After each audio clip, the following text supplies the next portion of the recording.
성경 말씀 열왕기하 2장 8절 말씀부터 11절 말씀까지 같이 봉독하도록 하십시다.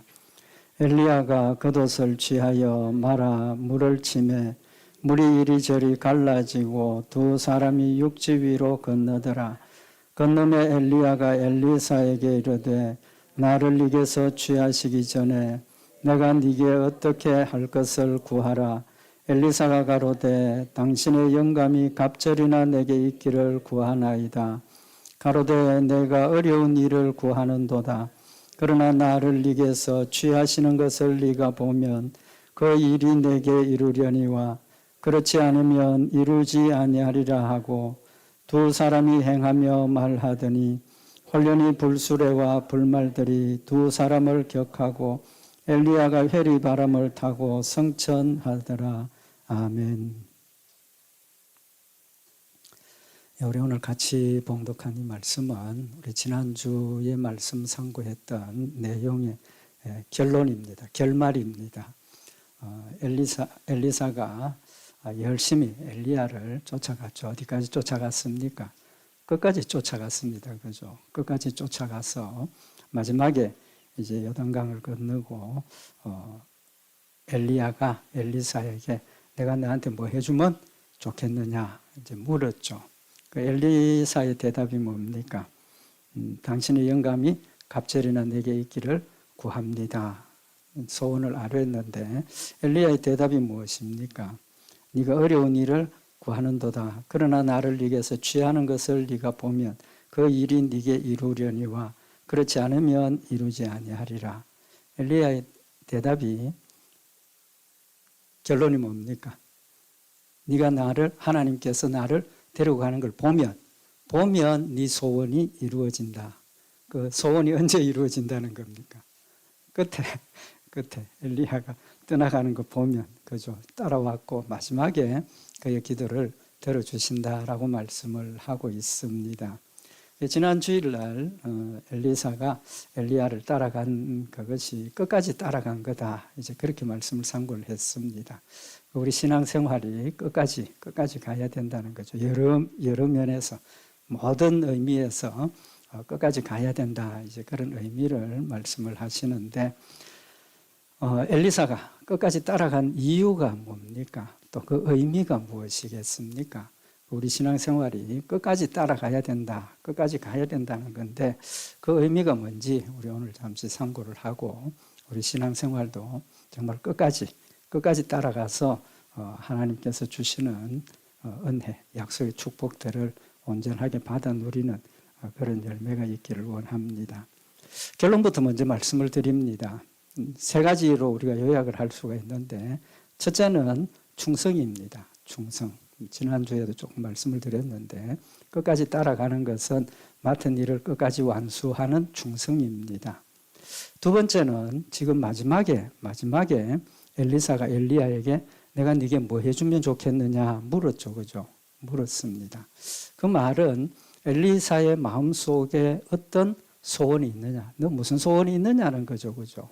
우리 삶의 목적이고 또 우리 삶의 소원이 있다는 겁니다. 하나님께서 우리 모두에게 주신 소원이 있습니다. 그 소원을 가져야 하고 세 번째는 엘리사가 엘리야에게 부탁하는 게 뭡니까? 영적으로 보면 기도죠. 그죠? 기도. 내가 너에게 뭐 해줄 원하느냐? 하나님 우리에게 물으신 질문입니다. 하나님께서 우리에게 내가 너에게 뭐 해줄까 물으시는 거죠. 그럼 그 물음에 대한 우리의 대답, 우리의 소원을 하나님 앞에 아뢰는 게 기도라는 겁니다. 그 기도. 이 세 가지 의미를 우리가 생각을 할 수 있습니다. 구체적으로 그 의미를 잠깐 상고를 하도록 하십시다.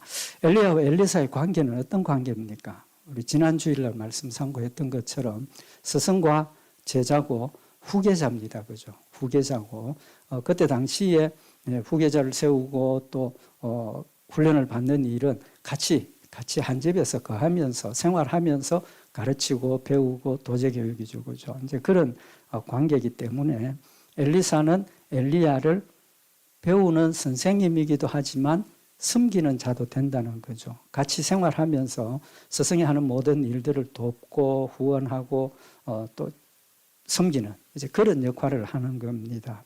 이제 그런 관계에서 보면 이 엘리사와 엘리야의 관계는 섬김을 받는 사람이고 섬기는 자입니다. 여기 지난번에 말씀을 상고를 했던 것처럼 열왕기상 19장 21절에 엘리사가 저를 떠나 돌아가서 소 한 겨리를 취하여 잡고 소의 기구를 불살라 그 고기를 삶아 백성에게 주어 먹게 하고 일어나 가서 엘리야를 쫓으며 수종들었더라. 쫓으며 수종들었다. 쫓는 것도 중요하지만 뭐도 중요합니까? 수종드는 것도 중요한 겁니다.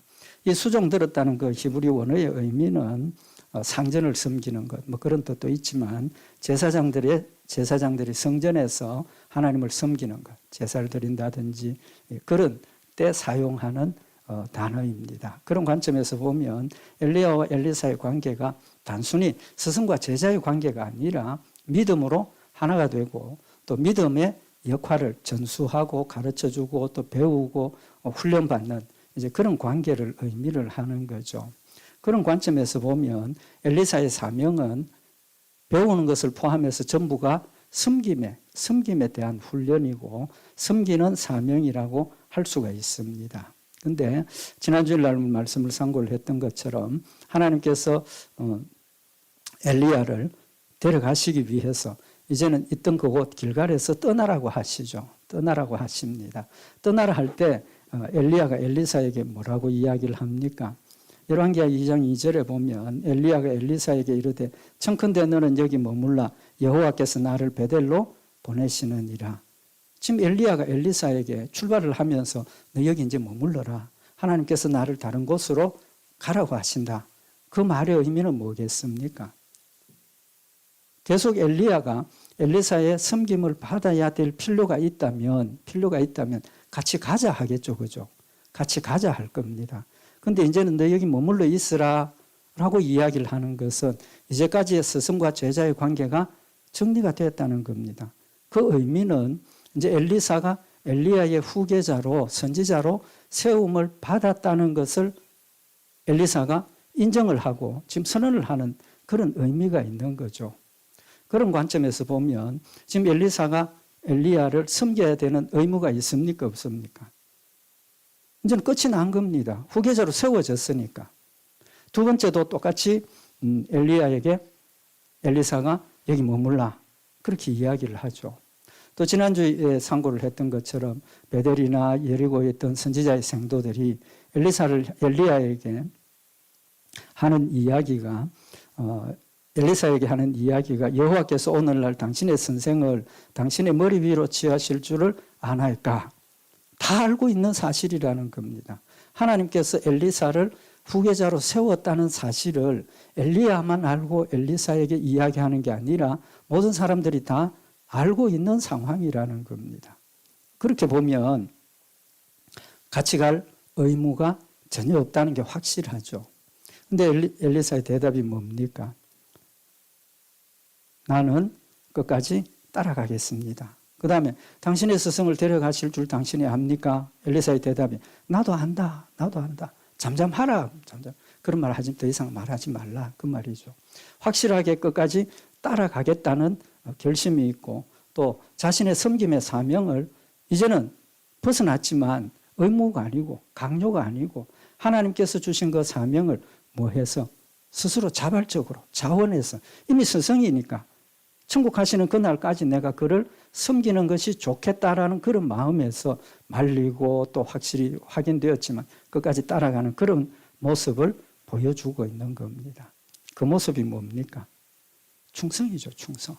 자신이 맡은 사명을 이제는 안 해도 되는 상황이지만 스승이 오랫동안 더 존재하고 이 땅에 산다면 이제 그걸 버려두고 자신의 사명에 돌아와야 될 의무도 있지만 금방 이제 천국으로 하나님께서 데려가시는 상황이니까 끝까지 따라가겠다라는 충성심을 지금 보여주고 있는 겁니다.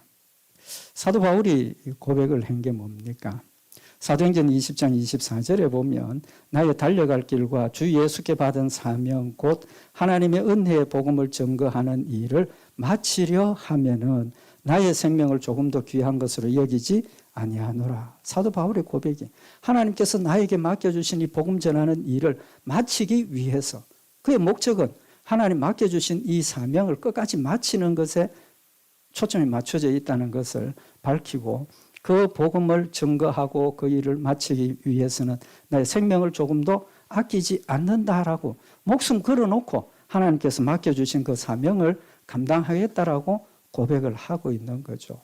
오늘 여기 엘리사의 모습이 그와 똑같은 모습이라는 사실을 우리가 알 수가 있습니다.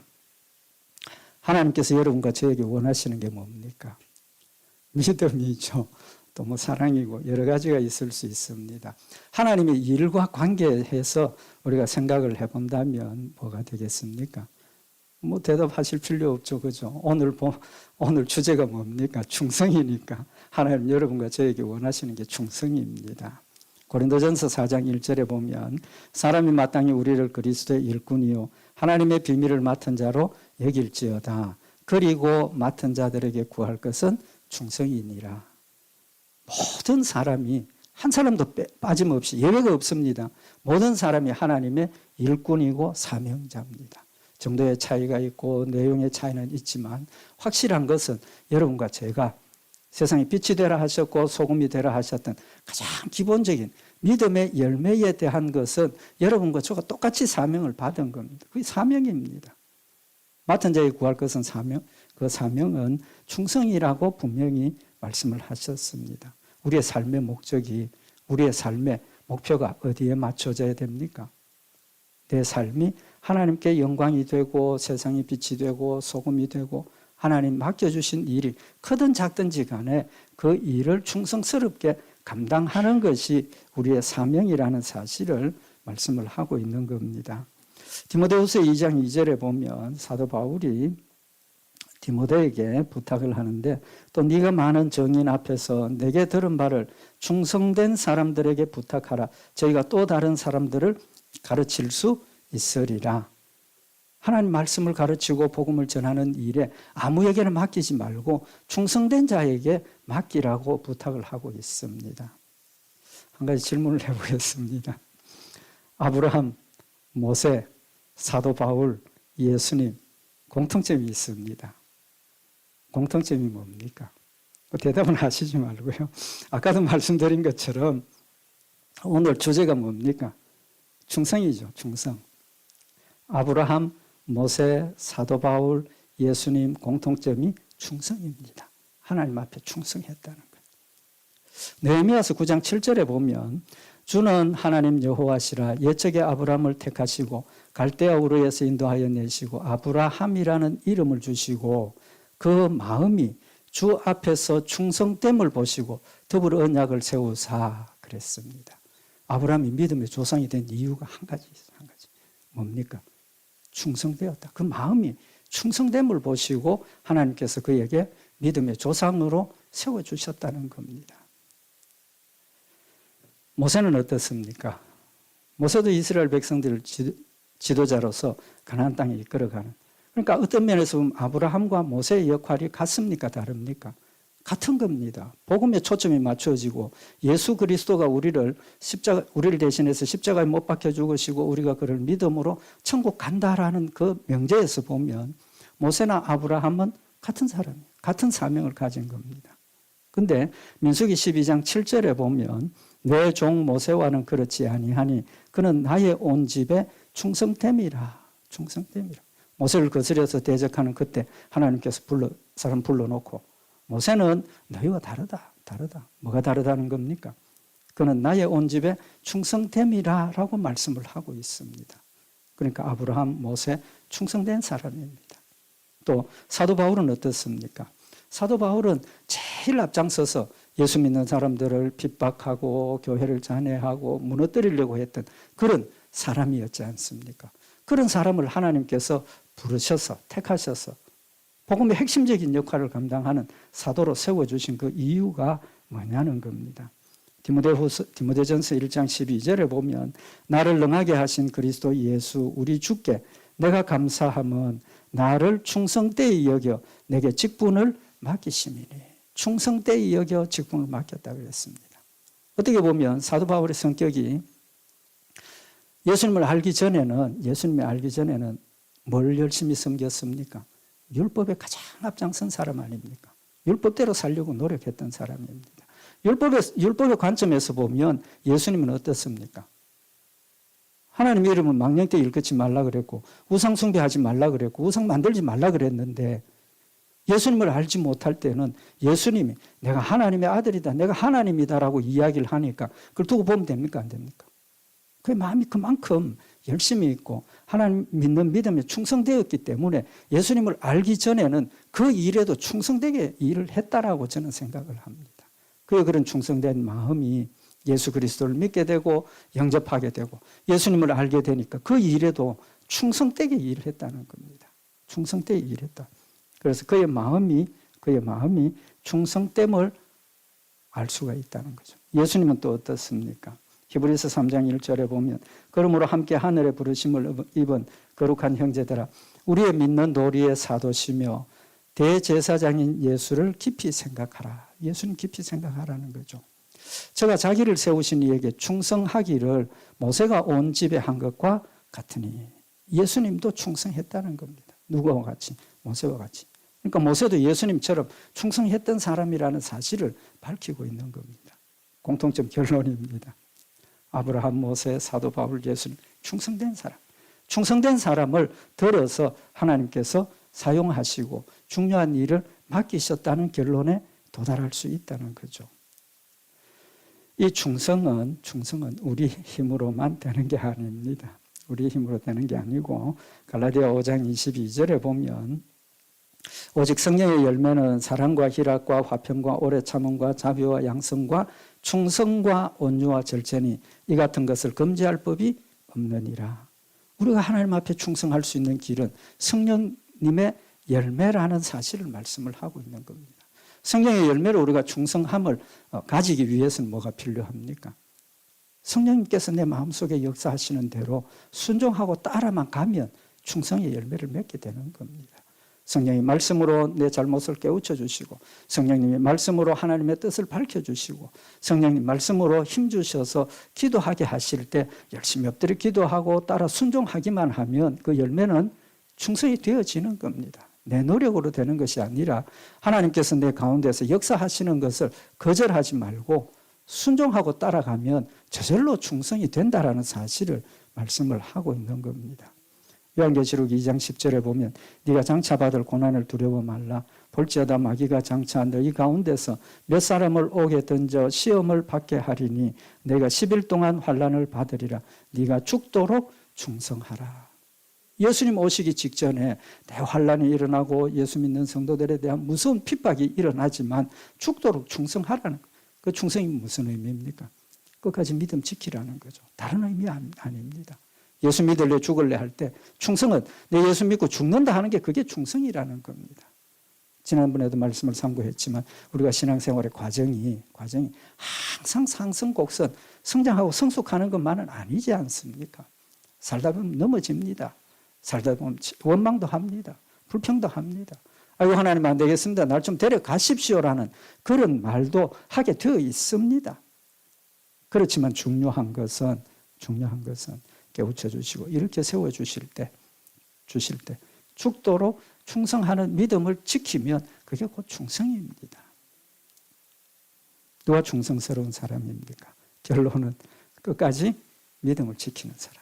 끝까지 믿음을 지키는 사람이 충성된 종이라는 사실을 우리에게 교훈을 하고 있는 겁니다. 엘리사 끝까지 따라갔지 않습니까? 끝까지 따라갔습니다. 마태복음 25장에 보면 예수님께서 달란트 비유를 말씀을 하셨습니다. 달란트 비유를 말씀을 하셨는데 5달란트, 2달란트, 1달란트 주인이 와서 평가를 합니다. 심판을 하는데 5달란트 남긴 자에게 뭐라고 평가를 합니까? 그 주인이 이르되 잘하였도다 착하고 충성된 종아 내가 작은 일에 충성하였으며 내가 많은 것으로 네게 맡기리니 네 주인의 즐거움에 참여할지어다 라고 말씀을 하셨습니다. 5달란트 남긴 사람 2달란트 남긴 사람에게는 뭐라고 말씀하시겠습니까? 5보다 2이 적으니까 다르게 평가를 했습니까? 아닙니다. 아니에요. 똑같이 평가를 하셨습니다. 2달란트 남긴 사람에게도 그 주인이 이르되 잘하였도다 착하고 충성된 종아 내가 작은 일에 충성하였으며 내가 많은 것으로 내게 맡기리니 내 주인의 즐거움에 참여할지어다. 똑같이 평가를 하는 겁니다. 내가 받은 사명이 어떠냐에 따라서, 내용에 따라서, 분량에 따라서 하나님께서 다르게 절대로 다르게 평가 안 합니다. 적게 맡은 자에게 적게 맡은 대로, 많이 맡은 자에게는 많이 맡긴 대로. 저한테는 더 크고 많은 걸 요구를 하실 거예요.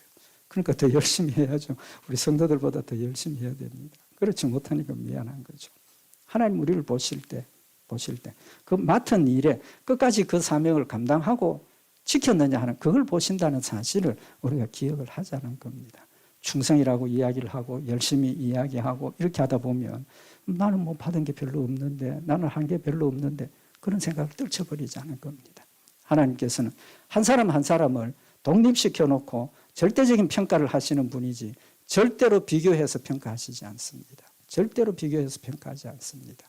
나에게 맡겨진 그 일을 끝까지 순종하고 실천하고 따라가고 믿음을 지키는 것을 하나님이 보시는 거라는 겁니다.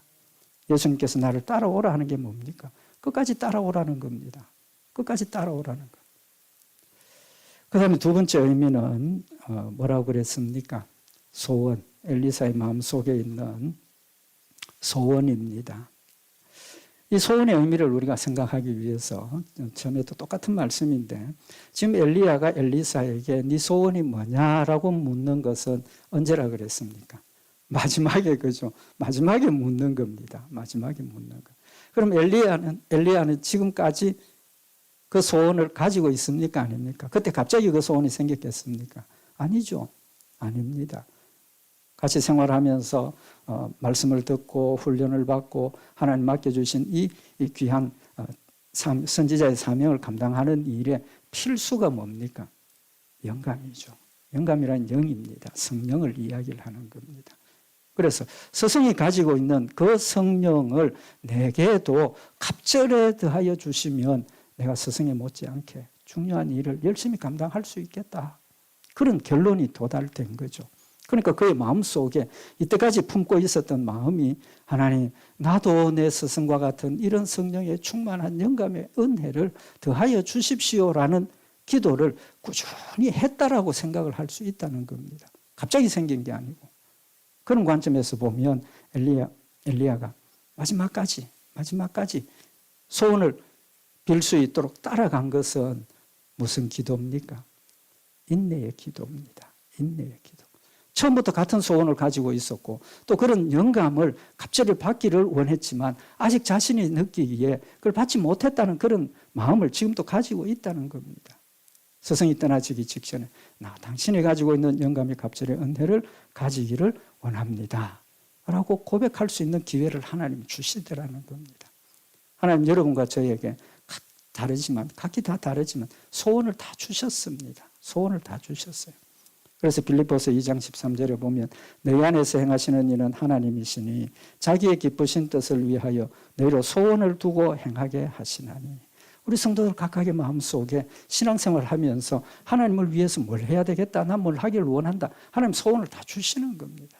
왜? 각각 다 다른 사명이 있기 때문에, 다른 역할이 있기 때문에. 중요한 게 뭐냐 하면 하나님이 우리에게 소원을 주시고 하는 그 일을 하나님이 직접 하실 수 있습니까? 없습니까? 직접 하실 수 있습니다. 뿐만 아니라 나에게 소원을 주시고 그 일을 감당하게 하시는 이도 누굽니까? 하나님이십니다. 내 힘이 아니라는 겁니다. 하나님이 하시는 겁니다. 그러면 하나님이 직접 하시면 실패가 있습니까? 없습니까? 실패 없죠. 더 잘 완수할 수 있습니다. 그럼에도 불구하고 하나님께서 여러분과 저에게 작은 것이지만 사명을 주시고 감당할 수 있도록 맡겨주시는 이유가 무엇이겠습니까? 하나님이 나를 사랑하셔서 내가 그 일을 감당함으로 하나님이 약속하신 축복을 받아 누리게 하시는 겁니다. 하나님께서 약속하셨지 않습니까? 하나님께서 율법을 주시면서 내가 하나님 말씀대로 순종하고 하나님 뜻대로 행하면 그 일에 대해서 내가 반드시 갚아주리라고 약속을 하신 겁니다. 뭐 때문에 나한테 사명을 주시는 겁니까? 나에게 축복해 주시기 위해서. 하나님께서 더 큰 은혜를 더하여 주셔서 그 축복을 받아 누리기를 원하시기 때문에 하나님께서 여러분과 저에게 사명을 주셨다는 겁니다. 절대로 하나님을 위해서 우리에게 일시키는 거 아닙니다. 하나님 내가 없어도 얼마든지 하나님 일하십니다. 오히려 제가 없으면 더 정확하고 더 좋은 결과로 하나님 역사하십니다. 부족하지만 넘어지기 잘하지만 원망하고 불평하지만 나를 세우셔서 하나님의 사명을 감당하게 하시는 것. 하나님 얼마나 귀찮으시겠습니까? 사명 맡겨줬는데 그까지 지가 알아서 잘 이렇게 해결하면 하나님 편안하실 텐데 돌아서서 실수하고 돌아서서 원망하고 도망가고 불러오느라고 하나님 얼마나 불편하시겠습니까? 그럼에도 불구하고 여러분과 저에게 이 사명을 맡겨주시는 것은 하나님 나에게 축복의 기회를 더하여 주시고 하나님 약속하신 축복을 이 땅에서 받아 누릴 수 있도록 하나님께서 은혜를 베풀어 주시는 것이라는 사실을 한 번 더 우리가 생각을 해보자는 겁니다. 그래서 여러분과 저에게 소원을 주셨습니다. 그 소원을 가지고 하나님의 일들을 감당할 때 하나님께서 더 큰 사명을 맡겨주시고 더 크고 귀한 것들로 채워주신다는 겁니다. 적은 일에 충성했으니까 뭐 한다 그랬습니까? 큰 일을 맡기리라라고 말씀을 하고 계시는 겁니다. 그 다음에 이 엘리야가 가지고 있는 이 소원은 내용이 뭡니까? 내용. 소원의 내용이 뭡니까? 자기를 위한 겁니까? 물론 자기를 위한 거죠. 뭐가 자기를 위한 겁니까? 하나님 맡겨주신 일을 내가 잘 감당해야 되겠다. 자기를 위한 거지만 결론은 누구를 위한 겁니까? 하나님을 위한 것이라는 겁니다. 하나님을 위한 것이에요. 갑절의 영감을 달라 하는 것은 하나님 맡겨주신 이 일을 내가 잘 감당하기 위해서 나를 위해서 간구하는 것이지만 그 목적과 내용은 초점이 하나님께 맞춰져 있다는 사실을 우리에게 말씀을 하고 있는 겁니다. 그래서 하나님께서 우리에게 주신 소원은 하나님 성령께서 깨닫게 하시고 성령께서 그 일을 감당할 수 있도록 우리를 이끌어 역사하시는 성령의 역사라는 사실을 지금 말씀을 하고 있는 겁니다. 마지막으로 기도입니다. 기도. 그의 기도는 끝까지 인내하면서 기다리면서 기도하는 겁니다. 우리 기도하는데 금방 기도하고 응답받는 일도 있지만 기도하고 오랜 세월 동안 지나서 기도 응답받는 경우도 있습니다. 때로는 죽기 직전에 응답하시는 내용도 있습니다. 그런 일을 보면 하나님께서 우리에게 기도하라 하시는 것은 무슨 목적이 있습니까? 인내의 훈련입니다. 인내의 훈련. 끝까지 기도하는 그걸 통해서 하나님 말씀 순종하고 믿음을 지키고 하나님을 영화롭게 하는 그 일을 훈련시키는 겁니다.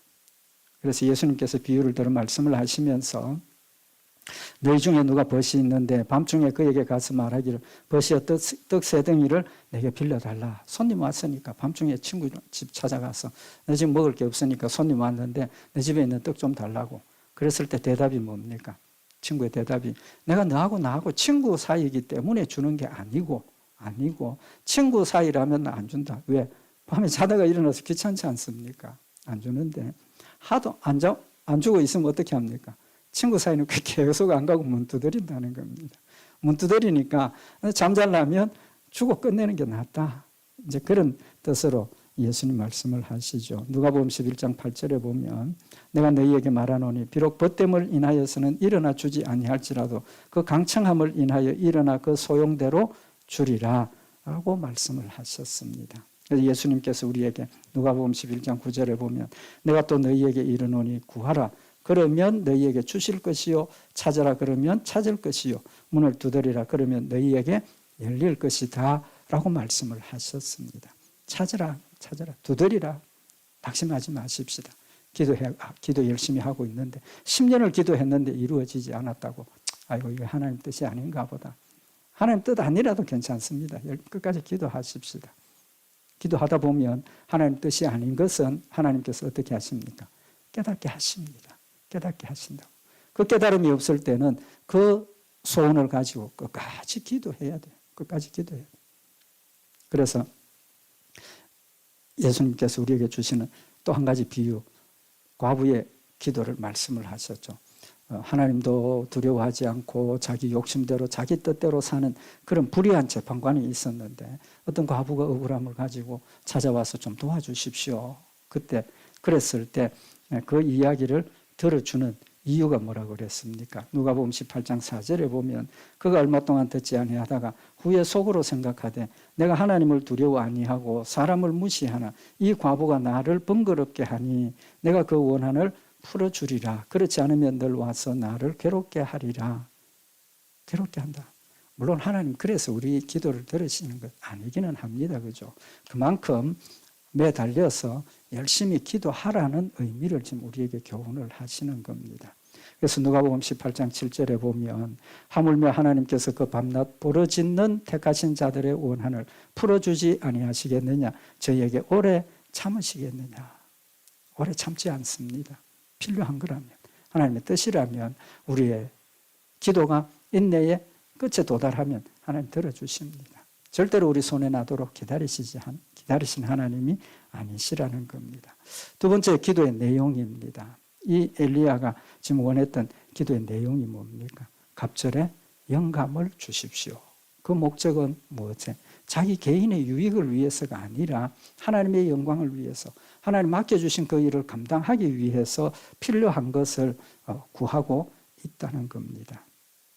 그래서 요한일서 5장 14절에 보면 그를 향하여 우리의 가진 바 담대한 것이 이것이니 그의 뜻대로 무엇을 구하면 들으심이라. 제가 한 가지 팁을 알려드립니다. 기도한 대로 이루어지는 기도 있습니다. 기도한 대로 이루어지는 기도. 안 가르쳐드려도 아시겠죠? 방금 봉독해 드렸습니다.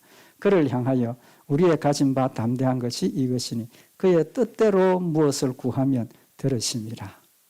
그의 뜻대로 무엇을 구하면 들으신다. 그러니까 우리의 기도는 초점이 어디에 맞춰져야 됩니까? 하나님의 뜻이 무엇이냐, 하나님의 뜻이 무엇이냐에 맞춰지는 겁니다. 좀 심하게 말씀을 드리면 하나님의 뜻이면 기도 안 해도 그대로 이루어집니다. 기도하지 말자가 아니고 그만큼 하나님의 뜻이 중요하다라는 것을 말씀을 드리는 겁니다. 우리를 향하신 하나님의 뜻이 뭡니까? 마태복음 6장 33절에 너희는 먼저 그의 나라와 그의 의를 구하라. 그리하면 이 모든 것을 너희에게 더하시리라.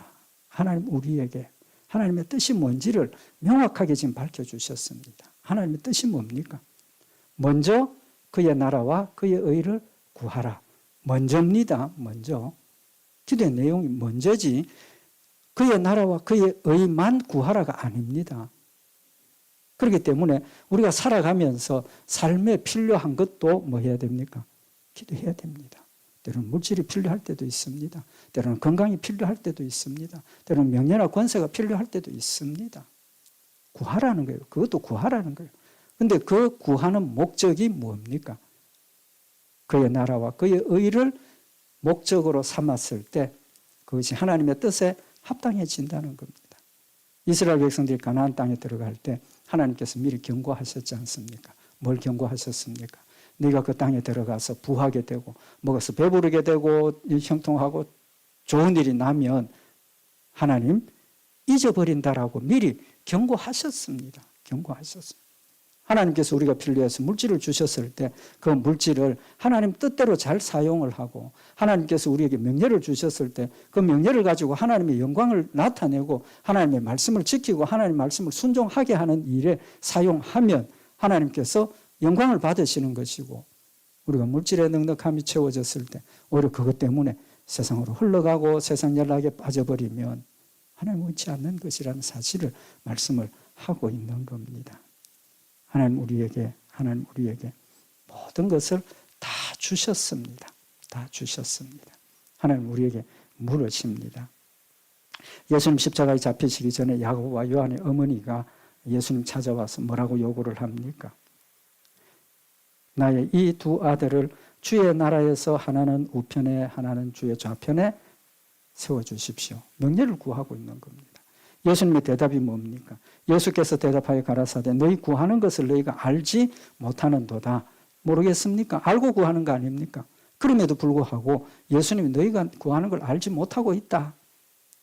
그 말은 너희가 지금 구하는 것이 하나님의 뜻이 뭔지를 지금 너희가 모르고 있지 않느냐 그 말씀입니다. 먼저 그의 나라와 그의 의를 구하라 하셨는데 하나님께서 예수 그리스도를 보내서 천국을 우리에게 보여주셨는데 그 천국은 잊어버리고 천국은 온데 간데 없고 어디에 초점이 맞춰져 있습니까? 육신의 것에 초점이 맞추어져서 그걸 찾고 있으니까 예수님께서 너희가 지금 뭘 구하고 있는지 모른다. 잘못 구한다. 깨우쳐 주시는 겁니다. 아까 말씀드린 것처럼 우리가 잘못 구했을 때, 우리가 잘못 구하고 매달려 있을 때 하나님께서 성령을 통해서 우리의 잘못을 깨우쳐 주시고 바로 세워주시는 겁니다. 그러면서 예수님께서 하시는 말씀이 나의 마시려는 잔을 너희가 마실 수 있느냐? 저희가 말하되 할 수 있나이다. 내가 마시는 잔을 너희가 마실 수 있느냐? 예수님과 함께 죽음의 자리에 갈 수 있느냐는 겁니다. 그들의 대답이 뭡니까? 할 수 있나이다. 알고 이야기를 했겠습니까? 알고 이야기했을 수도 있죠. 무슨 뜻에서? 성령님이 그의 입을 통해서 믿음으로 고백하게 하시는 겁니다. 앞으로 되어질 일들을 예수님께서 베드로에게 너희가 지금은 나를 따라오지 못하지만 나중에는 따라오리라라고 말씀을 하시는 것은 내 힘으로 하는 것이 아니고 성령님께서 함께 하시고 하나님께서 역사하셔서 사명을 맡겨주셨기 때문에 끝까지 그 일을 감당하도록 하심을 우리에게 말씀을 하고 계시는 겁니다. 우리의 힘으로 하는 게 아닙니다. 중간에 우리가 잘못될 때 있습니다. 하나님 절대로 버려두시지 않습니다. 중요한 것은 성령님께서 내 마음속에 깨닫게 하실 때 바로 인정하고 돌아서서 하나님이 원하시는 모습으로 세워지는 그때에 하나님 맡겨주신 일을 감당할 수 있다는 겁니다. 하나님께서 말씀 깨우쳐 주시는데 끝까지 고집하고 끝까지 대적하면 뒤통수만 때리는 게 아니라 종아리도 때리고 매를 심하게 맞고 그제서야 돌아서서 주의 일들을 감당하게 되는 겁니다. 성령님 역사를 우리는 소멸하지 말고 하나님 음성을 세밀하게 듣고 하나님 원하시는 대로 주의 말씀대로 순종하면 하나님 주신 놀라운 축복과 은혜를 받아 누리고 하나님을 영화롭게 하는 복된 열매가 있다는 사실 우리 생각을 하고 신앙생활은 마라톤입니다. 마라톤. 끝까지 가는 겁니다. 우리 사실 마음에 새겨서 끝까지 주의 일들을 감당하고 끝까지 천국 가는 우리의 모습이 될 수 있도록 우리 주의 말씀을 늘 새기고 주님 인도하신 대로 순종하는 복된 역사 있기를 바랍니다. 기도드리십시다. 사랑의 하나님 아버지, 저희들 사랑하셔서 하나님 자녀 되게 하시고 말씀 가운데 세워주시고 이제까지 주님 은혜로 인도하심을 감사를 드립니다. 하나님 은혜로 인도하셨음에도 불구하고 우리는 하나님의 말씀을 순종하고 하나님의 뜻을 순종하기보다는 육신의 욕심과 세상의 연락과 내 뜻을 이루기 위해서 열심히 달렸던 모습 주님 앞에 고백합니다. 우리의 마음의 옥토가 되게 하시고 우리의 영의 귀가 열려지게 하시고 우리의 영안이 밝아지게 하셔서 하나님 세미한 음성을 듣고 말씀하시는 대로 순간순간 주의 뜻을 따라 순종하며 주의 나라를 확장하며 하나님을 영화롭게 하는 복된 열매들 되도록 깨어있는 역사 있도록 주님 축복하여 주시옵소서. 우리 주 예수 그리스도의 이름으로 기도드리옵나이다. 아멘.